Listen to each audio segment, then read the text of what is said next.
अस्सलाम वालेकुम नाज़रीन, मैं हूं मंसूर अली खान। अपने यूट्यूब चैनल के ऊपर आपको खुशामदीद कहूँगा। सबसे पहले आपसे दरख्वास्त के चैनल को सब्सक्राइब करना मत भूलिएगा और बेल आइकन ज़रूर प्रेस कीजिएगा। नाज़रीन, कुछ इंपॉर्टेंट ख़बरें हैं जिन पे तबसरा और तजिया चलेगा। ख़ास तौर पे आज मरियम औरंगज़ेब साहिबा जो वफाकी वज़ीर इत्तलात हैं, उन्होंने एक धमाका खेज़ प्रेस कॉन्फ्रेंस की है जिसमें उन्होंने पाकिस्तान तहरीक इंसाफ और ARY चैनल के ऊपर बड़े संगीन किस्म के इल्ज़ामात लगाए हैं।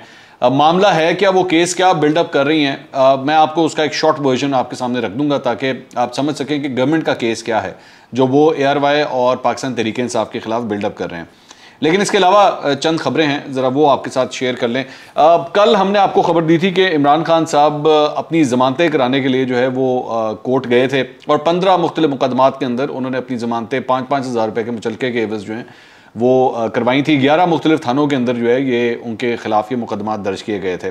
आज कप्तान के खिलाड़ी वज़ीर आला KP के महमूद खान साहब वो भी आज अबूरी ज़मानतें लेने के लिए जो हैं वो अदालतों में पहुंचे। 7 जुलाई तक यानी कि ईद से 1-2 दिन पहले तक की उनको जो है वो ज़मानत अब मिल गई है और उनको भी जो है 5-5 हज़ार रुपये के मुचलके जो है उन्होंने जमा करवाए हैं। तो एक तो डेवलपमेंट ये हुई है। दूसरी डेवलपमेंट ये है कि इमरान खान साहब जो हैं कल लाहौर तशरीफ़ लेकर आ रहे हैं और लाहौर में बताया जा रहा है कि 4 मुख्तलिफ जगहों के ऊपर जाके एक्सपेक्टेड है कि वो खिताब करेंगे।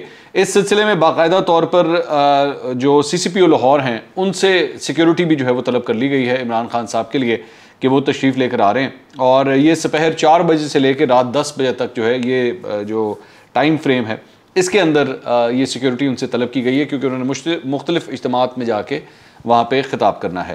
तो एक इमरान खान साहब के हवाले से ये डेवलपमेंट है। एक और डेवलपमेंट ये है कि जी तहरीक इंसाफ ने हुकूमत की जानिब से जो नैब की तरामीम करवाई गई थी उनको चैलेंज कर दिया है। बाकायदा तौर पर इसकी पटिशन जो है वो सुप्रीम कोर्ट में दायर कर दी गई है। ख्वाजा हारिस साहब जो नवाज शरीफ साहब के वकील हुआ करते थे उन्होंने ही इमरान खान साहब को रिप्रेजेंट करने का फैसला किया है और उन्होंने आर्टिकल 184(3) के तहत इन नैब की ये जो तरामीम है इनको चैलेंज किया है। इसमें दरख्वास्त में वफाक को यानी कि हुकूमत को और साथ साथ नैब को जो है वो फरीक बनाया गया है। नैब के जो कानून हैं उनके सेक्शन हैं 2, 4, 5, 6, 25, 26 इनके अंदर जो तरामीम हुई हैं उनको इन्होंने चैलेंज किया है। इसके साथ साथ उन्होंने ये कहा है कि सेक्शन 14, 15, 21, 23 ये तरामीम जो हैं ये आइन के मुनाफी हैं, इन्होंने ये फरमाया है। और उन्होंने साथ ही साथ ये इस्तदा की है कि जी इन नैब कानून में जो तरामीम की गई हैं इसे कलअदम करार दे दिया जाए। तो एक अपडेट ये थी। इसके अलावा एक अपडेट हमने कल एक खबर दी थी, आपको बताया था कि social media activist Arsalan Khan जिनको रेंजर्स ने गिरफ्तार किया था कल सुबह और पूरे सोशल मीडिया के ऊपर काफ़ी इसके ऊपर चहमगोइयाँ हो रही थी, लोग प्रोटेस्ट कर रहे थे, उनको रिहा कर दिया गया है। और उनको रिहा करने के साथ साथ रेंजर्स ने जो है सिंध रेंजर्स ने एक प्रेस रिलीज भी जारी की है, स्क्रीन पे जो आप देख रहे हैं। इसमें उन्होंने कहा कि जी हमने इनको किसी कलदम तंजीम के साथ राब्ते और उनसे पैसे की मुआवनत के चक्कर में जो है इनको गिरफ्तार किया है और उनको ये कहा गया है कि जी आपसे जो तहकीकात होंगी आप उसमें जो है वो हमारी मुआवनत करते रहिएगा और इस बुनियाद के ऊपर फ़िलहाल उनको रिहा कर दिया गया है। तो एक तो अपडेट ये थी। इसके अलावा ख्वाजा आसिफ साहब का एक बयान इस वक्त जो है वो काफ़ी सोशल मीडिया के ऊपर गर्दिश कर रहा है और आप जानते हैं ख्वाजा आसिफ जो हैं वो वज़ीर दिफा हैं। तलत हुसैन साहब के प्रोग्राम के अंदर वो तशरीफ़ लेकर गए थे और वहाँ पे उन्होंने एक राय दी है। राय है कि जी मुल्क का कोई भी जो नया आर्मी चीफ आता है वो किस तरह आना चाहिए, उसका तरीक़ाकार क्या होना चाहिए। तो उन्होंने एग्जैक्टली जो अल्फाज कहे वो मैं आपके सामने ही बयान कर देता हूँ ताकि क्लैरिटी रहे, मैं कोई इधर से उधर ना चला जाऊँ, just for the sake of clarity. उन्होंने कहा कि जी नवंबर में जो तैनाती होने जा रही है उस पर भी पहले से शको शुबहात का इजहार किया जा रहा है। They are trying to preempt कि भाई ये ना हो जाए और ये ना हो जाए और इस तरह हुआ तो ये हो जाएगा। मैं समझता हूँ कि एक सैंटिटी मेंटेन रहनी चाहिए। मैंने पहले भी एक दिन टीवी पर कहा था कि ये विद इन द इंस्टीट्यूशन क्यों नहीं हो सकता। अब विद इन द इंस्टीट्यूशन से मुराद क्या है कि फौज खुद ही अपना अगला चीफ जो है वो उसको अनाउंस कर दे, ये बेसिकली वो ये बात कर रहे थे। तो उन्होंने कहा कि जिस तरह सुप्रीम कोर्ट वाले तो भी तो तय करते हैं ना, तो तलत हुसैन साहब ने उनसे कहा कि वहाँ तो प्रिंसिपल है कि सीनियरिटी की बुनियाद पे ये होता है। तो ख्वाजा आसिफ साहब ने कहा जी लेकिन कोई ना कोई इस तरह का कोई मेरा ख्याल है कि हो सकता है कि इस बात पर सोशल मीडिया पर मुझ पर फायरिंग शायरिंग भी शुरू हो जाए, लेकिन ये पब्लिक रेल्म के अंदर बहुत ज़्यादा आ गई है ये बात। ये आज से 15-20 साल पहले नहीं थी। ये जनरल मुशर्रफ ने जब एक्सटेंशन और 7, 8, 9 साल गुजारे तो मैं समझता हूं कि उसने इस चीज़ को बहुत ज़्यादा एक्सपोज कर दिया है। तो बेसिकली उनका ये कहने का मकसद था कि फ़ौज के अपने अंदर कोई ऐसा मैकेनिज्म होना चाहिए कि वो अपना अगला आर्मी चीफ जो है वो खुद अनाउंस करता है। उसमें सीनियरिटी की भी बातें हो रही हैं, उसमें काबिलियत की भी बातें हो रही हैं, मतलब डिबेटेबल बात है ये। लेकिन इसमें एक इशू है, इस सारे फॉर्मूले के अंदर एक इशू है, और उसको, इस मामले को, मतलब फौज के चीफ को सुप्रीम कोर्ट के चीफ जस्टिस के साथ कंपैरिजन नहीं किया जा सकता। उसकी मैं आपको वजह बताता हूं क्यों। उसकी रीजन ये है कि जजेस जो होते हैं उनकी जो मियाद होती है वो तब से शुरू होती है कि किस दिन वो एक्चुअली जज बने थे, उनका सीनियरिटी लेवल वहां से स्टार्ट होता है। लेकिन फौज के अंदर कई दफा इस तरह होता है कि एक ही बैच की जो फौज के अंदर इंडक्शन है वो एक ही तारीख पे होती है। तो मिसाल के तौर पे कई जगह पे आगे जाके इस तरह भी होता है कि बहुत से जनरल जो हैं वो एक ही टाइम के ऊपर स्टार्ट करते हैं, एक ही टाइम के ऊपर वो रिटायर भी हो रहे होते हैं। तो आप उसमें से किस तरह फैसला करेंगे कि इनमें से सीनियर कौन है? बेसिकली उनके सीनियरिटी का डिफरेंस जो है वो उनके जो बैच नंबर होता है उससे एक डिफरेंस आ रहा होता है। तो क्या इस तरह का ये फॉर्मूला कोई तरतीब दिया जा सकता है? मैं आपको ये बता दूं कि पाकिस्तान तहरीक-ए-इंसाफ से फवाद चौधरी साहब एक दफ़ा मेरे प्रोग्राम में तशरीफ रखते थे, तो उन्होंने भी इस चीज़ की एक्चुअली हिमायत की थी कि एक इस तरह का प्रोसेस बन जाना चाहिए जिसके ऊपर कोई कंट्रोवर्सी ना हो। ये ना हो कि जनाब कोई पसंदीदा आदमी आ गया है तो कोई गैर पसंदीदा आदमी आ गया है, कोई प्राइम मिनिस्टर ये समझे कि यार ये मेरे फेवर में है। जिस तरह अभी बात की जाती है कि जनाब जनरल फैज़ जो हैं वो इमरान खान साहब के बड़े करीब थे, और मुस्लिम लीग नून ने एक्चुअली ये टेक ओवर ही सिर्फ इस वजह से किया था कि 29 नवंबर में जब जनरल बाजवा की रिटायरमेंट होगी तो कहीं इमरान खान साहब जनरल फैज़ को ना लगा दें, क्योंकि मुस्लिम लीग नून को जनरल फैज़ से बड़े तहफ़्फ़ुज़ात हैं। अब तहफ़्फ़ुज़ात का लफ्ज़ इस्तेमाल करें या डर का लफ्ज़ इस्तेमाल करें ये आपकी मर्जी है, डिपेंड करता है आप टेबल की किस साइड पर बैठे हुए हैं। तो अगर ये प्रोसेस ही ख़त्म हो जाए कि एक सिविलियन प्राइम मिनिस्टर एक्चुअली इस मामले के अंदर अपने आप को डाल ही ना सके, तो क्या ये बेहतर ना हो? जैसा सुप्रीम कोर्ट के चीफ जस्टिस के हवाले से ये सब कुछ तय है, ये अभी से पता है कि आज से लेकर, मिसाल के तौर पे आज 2022 चल रहा है, तो आपको अगले कम से कम 10 साल का पता है कि आपके अगले 10 साल चीफ जस्टिस कौन कौन होंगे। ये टोटली अभी से डिसाइडेड बात है, इसमें कोई शक व शुबात वाली बात नहीं है। तो आर्मी चीफ के हवाले से भी जो है अगर ये सिलसिला हो जाए तो वो पोलिटिसाइज नहीं होगा। तो ये डिस्कशन जो है ये इस वक्त हो रही है, और एक डिफेंस मिनिस्टर की जानिब से इस किस्म का बयान आना मेरे ख्याल में बड़ी इंपॉर्टेंस रखती है ये बात। बल्कि इस सिलसिले में मैं आपको ये खबर भी दे दूं कि मोहसिन रांझा साहब कल रात को मेरे प्रोग्राम में तशरीफ रखते थे, तो मैंने उनसे वैसे ही एक सवाल किया। मैंने कहा जी 29 नवंबर जो इस साल आ रही है, क्या ये भी हो सकता है कि ये वाली 29 नवंबर 2 साल के बाद चली जाए? यानी कि अब आप खुद ही इसको डिकोड करें मेरा क्या मतलब था। तो वैसे तो 29 नवंबर हर साल ही आती है। तो उन्होंने आगे से जवाब दिया था कि हाँ, क्यों नहीं हो सकता, ऐसा हो सकता है कि ये वाली 29 नवंबर 2 साल के बाद आ जाए।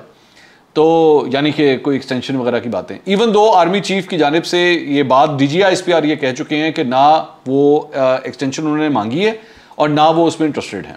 ठीक है, तो फिलहाल तो, और बाजवा साहब के जो करीबी हल्के हैं वो भी इस बात की तस्दीक कर रहे हैं कि फिलहाल उनके जहन में कुछ नहीं है, ऐसा कोई बात नहीं है। लेकिन भाई पाकिस्तान है, यहाँ पे कभी भी मूड बन सकता है। मैं वैसी बात कर रहा हूँ, किसी का भी मूड बन सकता है। तो जिस तरह इमरान खान साहब का मूड बन गया था कि जनाब मैंने 5 साल के लिए नहीं, मैंने 10 साल के लिए आना है, तो मैंने नहीं पता, मैंने 10 साल वास्ते लाओ, उन करो कोई ना कोई तरीका कर दो। तो यहाँ कुछ भी हो सकता है। अच्छा जी, अब आ जाएं जो हमारा मेन टॉपिक है। मरियम औरंगजेब साहिबा की आज जो प्रेस कॉन्फ्रेंस थी, मैं इस पर पहले से एक डिस्क्लेमर पहले डाल दूँ, और ये बहुत ज़रूरी है।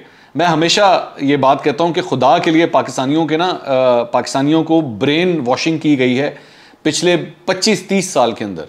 और वो ब्रेन वॉशिंग क्या है? वो ये है कि अगर किसी ने एक प्रेस कॉन्फ्रेंस कर दी और किसी पे कोई इल्ज़ामात लगा दिए तो हमारे दिमागों के अंदर 1 मिनट में वो मुजरिम साबित हो जाता है। हम 1 मिनट लगाते हैं। इमरान खान ने अगर नवाज शरीफ या शहबाज शरीफ के खिलाफ प्रेस कॉन्फ्रेंस कर दी, इसका मतलब है नवाज शरीफ शहबाज शरीफ चोर है। अगर शहबाज शरीफ ने या मुस्लिम लीग नून ने या मरियम नवाज ने अगर इमरान खान के खिलाफ प्रेस कॉन्फ्रेंस कर दी, इसका मतलब है वो चोर है। ठीक है, तो बराए मेहरबानी इन चीज़ों को इस तरह मत लिया करें। ये इल्ज़ामात हैं। इल्ज़ामात का मतलब जिस तरह वो आपने ट्रैफिक साइन होता है ना, लाल पीला और हरा, ठीक है, 3 मुख्तलिफ रंग होते हैं। तो लाल का मतलब होता है कि भाई वो अगला सिर्फ एक अभी बिल्कुल इसके ऊपर कोई इल्ज़ाम नहीं है। पीले का मतलब होता है कि इसके ऊपर इल्ज़ाम लगा है, और हरे का मतलब होता है कि वो मुजरिम हो गया। तो अभी कहानी जो है वो लाल से सिर्फ पीले के ऊपर आई है, हरे पे नहीं आई है। तो मरियम औरंगजेब साहिबा ने जो कुछ भी आज बातें कही हैं वो सारे के सारे इल्ज़ामात हैं, लेकिन इल्ज़ामात बड़े संगीन इल्ज़ामात हैं, कोई हल्के बुल्के नहीं है, बहुत संगीन इल्ज़ामात हैं। उन्होंने ये बेसिकली एक तासुर दिया है कि पाकिस्तान तहरीक इंसाफ की हुकूमत ने पीटीवी के साथ मिलके पीटीवी को अपने असरअंदाज में ला के ARY को फायदा पहुंचाया गया है। ठीक है, अब ये कहानी क्या है, मैं शॉर्टर वर्जन आपके सामने रख देता हूं कि आप समझ सकें इसको। उन्होंने कहा कि जी अप्रैल 2022 में जब हमारी हुकूमत आई तो सबको पता था कि पीटीवी स्पोर्ट्स और पीटीवी ने बतौर एक इदारा एक एग्रीमेंट साइन किया क्रिकेट राइट्स के लिए। ये क्रिकेट राइट्स कौन से हैं? PSL 7 की बात हो रही है बेसिकली। इस एग्रीमेंट के ऊपर एक तनाज़ा खड़ा हुआ जिसके बारे में हमें भी इल्म था। ये बेसिकली तब की बात है जब ये राइट्स दिए गए थे, तो जियो ने उस वक्त जो है वो काफ़ी इसके ऊपर वावेला किया था कि जी ये राइट्स जो हैं वो सही तरीके से नहीं दिए गए हैं। अच्छा जी, उन्होंने कहा कि जी हमें जब इसके बारे में इल्म था और जब मैं वजीर बनी तो मेरे पास वो तमाम कागजात मौजूद थे, वो तमाम इंफॉर्मेशन मौजूद थी जिसकी बुनियाद पर ये डील हुई थी। अब ग्रुप M और ARY के साथ बेसिकली ये डील हुई थी जिसके बारे में बात हो रही है। मेरे पास दो रास्ते थे, एक तो ये कि मैं फौरन एक प्रेस टॉक करूं और इल्जामात लगा दूं कि किस तरह डाका डाला गया है, दूसरा ये कि मैं इस पर इन हाउस एक मुकम्मल इन्वेस्टिगेशन करूं। मैंने 22 अप्रैल को एक फैक्ट फाइंडिंग कमेटी तश्कील दी गई। 22 अप्रैल को इन्होंने एक कमेटी बनाई जो इस सारे मामले की तहकीकात जिसने की, जिसके टर्म ऑफ रेफरेंसेस में ये शामिल था कि पीटीवी का M ग्रुप और ARY के साथ जो कॉन्ट्रैक्ट साइन हुआ है, आपके लिए जानना जरूरी है कि पीटीवी स्पोर्ट्स दो काम करता है। ठीक है, ये बहुत जरूरी है। एक तो पीटीवी स्पोर्ट्स क्रिकेट के राइट्स हैं उनको एक्वायर करता है। ये क्रिकेट के राइट्स बेसिकली ये किससे लेते हैं, ये मैं आपको थोड़ा सा समझा देता हूं। Basically ICC in cricket rights को आगे कहीं पे बेचता है। मिसाल के तौर पे ये इंडियन कंपनी सोनी है, उनको भी दिए जा सकते हैं। जी भी एक जमाने में ये राइट्स लेता रहा है, सुपर स्पोर्ट्स भी ये राइट्स लेता रहा है, 10 स्पोर्ट्स के पास जिस तरह ये राइट्स रहे हैं। तो इस तरह ICC ये उनको राइट्स देता है और उसके बाद रीजन के राइट्स जो होते हैं, किसी भी एक मुल्क के राइट्स, वो कंपनी आगे ये राइट्स जो है उस मुल्क को भी दे देती है। ठीक है, क्योंकि वो कमाते ही इसी तरह ही है, यही तरीका होता है। तो पाकिस्तान के लिए जो राइट्स थे, ये अब उसकी बात हो रही है कि पाकिस्तान के लिए जो राइट्स थे वो किसने खरीदे। अच्छा, तो आगे चल के वो कहती हैं कि जी इससे पीटीवी रेवेन्यू हासिल करता है और आवाम को भी क्रिकेट जो है वो दिखाता है। 16 सितंबर 2021 को एक ऐसा एग्रीमेंट साइन हुआ जिससे ये दोनों राइट्स कॉम्प्रोमाइज कर दिए गए। इस गैर कानूनी एग्रीमेंट का मंसूबा पहले बना और उसके बाद इस पर अमल दरामद हुआ। अब पीटीवी स्पोर्ट्स पीटीवी बोर्ड के पास आया और कहा कि हमारे पास राइट्स एक्वायर करने के लिए पैसे नहीं है, हमें इज़हार दिलचस्पी में जाना चाहिए। उन्होंने कहा जी राइट्स तो हम लेना चाहते हैं, पीटीवी ने कहा, लेकिन पैसे नहीं है हमारे पास राइट्स लेने के लिए। पीटीवी की तारीख में पहली दफा हुआ कि इस काम के लिए हमारे पास पैसे नहीं थे। पीटीवी पहले हमेशा ये राइट्स लेता रहा है, आपने देखा होगा जब भी पाकिस्तान क्रिकेट के मैचेस होते हैं तो पीटीवी के ऊपर दिखाए जाते हैं। इस मरतबा उन्होंने कहा जी साढ़े को पैसे नहीं है। ठीक है जी। अच्छा, उन्होंने कहा कि जी पीटीवी वो इदारा है जिसका 100% शेयर हुकूमत पाकिस्तान ओन करती है। पीटीवी स्पोर्ट्स ने कहा कि हमारे पास राइट्स एक्वायर करने के लिए पैसे नहीं हैं, हमें इज़हार दिलचस्पी में जाना चाहिए। पीटीवी स्पोर्ट्स पीटीवी बोर्ड के पास गया और कहा कि हम तबाह हो गए हैं। 2018 में तरक्की करती हुई मईशत को भी पीटीआई ने बुरी तरह तबाह किया। उन्होंने कहा जी साबिक हुकूमत पीटीवी को नीलाम करने जा रही थी। इज़हार दिलचस्पी का इश्तिहार एक अखबार में 10 अगस्त 2021 को शाया किया गया। इसमें पब्लिक प्राइवेट पार्टनरशिप के हवाले से चीज़ें शामिल की गई। इस मंसूबे के तहत बिड्स जो हैं वो तलब कर ली गई, यानी कि बोलियां जो हैं वो तलब कर ली गई। उसके बाद एवेल्यूएशन कमेटी बनाई गई। एवेल्यूएशन कमेटी के दस्तखत के साथ एक को निकालकर 3 को रखा गया। 4 कंपनियों ने अप्लाई किया, एक को उस प्रोसेस में से फारिग कर दिया गया। 3 कंपनियों को जो है वो इस प्रोसेस का हिस्सा बना दिया गया। बेसिकली ये जब कंपनियां बिड करती हैं ना तो इनको भी चेक किया जाता है कि क्या ये क्राइटेरिया पे पूरा उतरती हैं या नहीं उतरती। तो उसके अंदर 4 कंपनियों ने अप्लाई किया, एक को जो है वो फारिग कर दिया गया, 3 को जो है ये कहा डिक्लेयर किया गया कि हाँ जी ये क्वालिफाई करती हैं, इनके दरमियान आपस में बिडिंग हो सकती है। अच्छा जी, अब उसके बाद आगे क्या होता है कि इसमें भी ये भी कहा जाता है कि पीटीवी स्पोर्ट्स को SD से HD करने के लिए ज़्यादा दिलचस्पी चाहिए। आपके पास ARY समेत 4 बिडर्स आए। एवेल्यूएशन कमेटी के दस्तखत के साथ एक को निकालकर 3 को रखा गया। फिर जब कमेटी बैठी, पीटीवी एवेल्यूएशन कमेटी ने ब्लिट्स एडवर्टाइजर्स को 300 में से 182 पॉइंट्स दिए। ठीक है, बेसिकली ये एवेल्यूएशन का प्रोसेस जो है वो मार्क्स दिए जाते हैं, जिस तरह पेपर के अंदर मार्क्स दिए जाते हैं। तो टोटल 300 मार्क्स से उसमें से 182 मार्क्स जो हैं वो ब्लिट्स ने, ये कंपनी का नाम है, ब्लिट्स ने जो है वो हासिल किए। और M ग्रुप को 167 पॉइंट्स दिए गए, 167। ठीक है, एवेल्यूएशन कमेटी ने दस्तखत करके खत निकाला कि कमेटी ने फैसला करके ब्लिट्स एडवर्टाइजर्स जो है वो उसके मुताबिक सरे फहरिस्त है। पॉइंट्स के तहत कुछ चीजें हैं जिन पर बात हो रही है, लेकिन उस दिन MD पीटीवी को एक खत आता है कि 3 में से 2 को सिलेक्ट किया गया है। ठीक है, ये एक अब यहां से काम जो है ना वो टेढ़ा होने जा रहा है, एलिजिडली। पर्चा भी हमने बनाया लेकिन हमारा बच्चा फेल हो गया, लेकिन इसे पास कराना है। अब ये किसकी बात हो रही है? ये जारी बात है ARY ग्रुप की बात हो रही है कि जी वो उसके नंबर पूरे नहीं आए। अच्छा, फिर एक स्पेशल नोट भेजा जाता है और कहा जाता है कि कमेटी ये कह रही है कि इन दोनों के साथ हमें जाना चाहिए। हालांकि कमेटी ने ये नहीं कहा था, उन्होंने सिर्फ ब्लिट्स की बात की थी। उन्होंने कहा जी जो बच्चा फेल हुआ उससे गुफ्तगू करने का कहा जाता है, EOI बदला जाता है, टर्म्स बदली जाती हैं कि किस बुनियाद के ऊपर ये मार्किंग की जाएगी। इन तमाम चीज़ों को जो है वो टर्म्स ऑफ रेफरेंसेस बेसिकली जो है वो तब्दील कर दिए जाते हैं। उसके बाद रीमार्किंग की जाती है। पहले 300 मार्क्स में से मार्किंग हो रही थी इन कंपनियों के लिए, फिर उसके बाद रीमार्किंग होती है, नंबर बढ़ा दिए जाते हैं। पहले टोटल 300 था, अब इस नंबर को नए वैल्यूएशन के मुताबिक 350 नंबर्स कर दिए जाते हैं कि जी नए तरीके से मार्किंग होगी। अच्छा जी, उन्होंने कहा, मरियम औरंगजेब ने कहा जी पर्चा खुद बनाया, बच्चा फेल हो गया, पर्चा फिर बनाया और बच्चे को पास करा दिया। उन्होंने ये कहा रीनिगोशिएट किया गया। अव्वल तो रीनिगोशिएट हो नहीं सकता था क्योंकि एक तरीके के तहत ऑलरेडी मार्क्स दिए जा चुके हुए थे, लेकिन फिर भी रीनिगोशिएट किया गया। तो उसके बाद रीनिगोशिएट जब किया गया तो ग्रुप M को एक मुख्तलिफ क्राइटेरिया दिया गया और ब्लिट्स एडवर्टाइजर्स को मुख्तलिफ, क्योंकि उन्होंने कहा जी हमने अपने बच्चे को पास कराना है। 6 सितंबर 2021 को दोबारा मार्किंग होती है। 300 को 350 कर दिया गया और जो सबसे अहम क्राइटेरिया था कि सैटेलाइट ब्रॉडकास्टर होना जरूरी है। सैटेलाइट ब्रॉडकास्टर से क्या मुराद है कि आपके पास लाइसेंस होना चाहिए, उस चैनल के लिए कोई लाइसेंस आपके पास होना चाहिए, तभी आप इस प्रोसेस में आ सकते हैं। चैनल का लाइसेंस ही नहीं है अगर आपके पास, तो आप इस प्रोसेस का हिस्सा किस तरह बनेंगे। इन्होंने बेसिकली किया क्या कि वो जो 350 नंबर थे जो इन्होंने बढ़ाए, उसमें से जो दूसरी कंपनी थी उसके सिर्फ 5 नंबर बढ़ाए गए। जो ब्लिट्स कंपनी थी उसके सिर्फ 5 नंबर टोटल में मजीद इंक्रीज हो गए, लेकिन जो M ग्रुप था उसके टोटल 183 नंबर मजीद, उसमें 83 नंबर मजीद ऐड कर दिए गए और उसको 300 में से 250 नंबर, उन्होंने 350 में से 250 नंबर दे दिए और उसको जो है अब नंबर 1 डिक्लेयर कर दिया गया। पहले वो नंबर 2 था, उसको उन्होंने नंबर 1 डिक्लेयर करवा दिया। अच्छा, उसके बाद बिड्स में 3 कंपनियां थी, तीसरी कंपनी टावर स्पोर्ट्स से किसी ने निगोशिएट ही नहीं किया, मतलब वो इस प्रोसेस में से बिल्कुल बाहर निकल गई। ये जो रीमार्किंग हुई उसमें से प्रोसेस में से बाहर निकल गई और वो मिसिंग कंपनी बन गई, मार्किंग में उसको डाला ही नहीं गया। 6 सितंबर को ही M ग्रुप के साथ 3 साल का कॉन्ट्रैक्ट साइन कर दिया गया, ठीक है।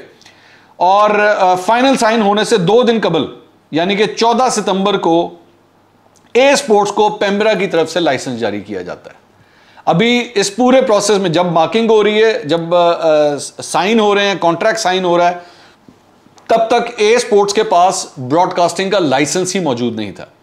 और उसके बाद 14 सितंबर को जब जो उनको फाइनल साइन होते हैं उससे 2 दिन पहले A स्पोर्ट्स को जो है एलिजिडली पेम्ब्रा लाइसेंस जारी कर देता है ताकि वो पूरी तरह क्राइटेरिया के ऊपर आके बैठ जाएं।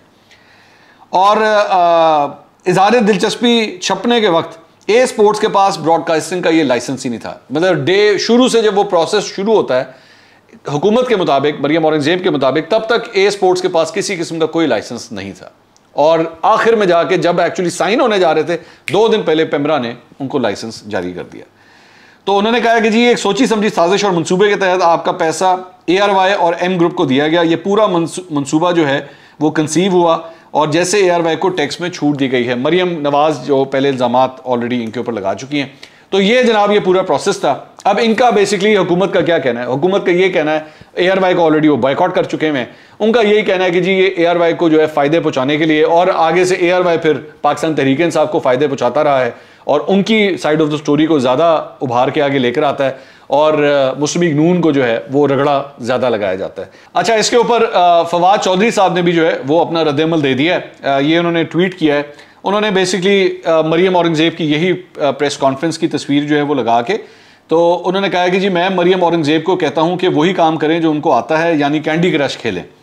इससे ज़्यादा वो बेचारी कुछ करने के काबिल नहीं। जब मैंने PTP का चार्ज संभाला था तो 41 करोड़ का खसारा था और जब मैंने चार्ज छोड़ा तो 400 करोड़ मुनाफा था। ये उन्होंने बात कही है। मुनाफा तो बिल्कुल होगा, मैं उसको डाउट नहीं करता, लेकिन यहाँ पे सवाल कोई और है। सवाल ये है कि मुनाफा आया किस तरह है, ये सबसे बड़ा सवाल है। वैसे मैं आपको बता दूं कि ये फवाद चौधरी, मैं ये आपको अंदर की बात बता रहा हूँ, मतलब ये आपको पता नहीं लगेगी। फवाद चौधरी और मरियम औरंगजेब एक दूसरे को सुनाते बहुत कुछ हैं, लेकिन आपस में इनकी बहुत अच्छी दोस्ती है। ये मैं आपको अंदर की बात बता रहा हूँ। ये सियासी दंगल जो है ना, ये नूरा कुश्ती है। ये नूरा कुश्ती है, वैसे दोनों एक दूसरे की बहुत इज्जत करते हैं। अगले व्लॉग में दोबारा मुलाकात होगी। अल्लाह हाफिज़।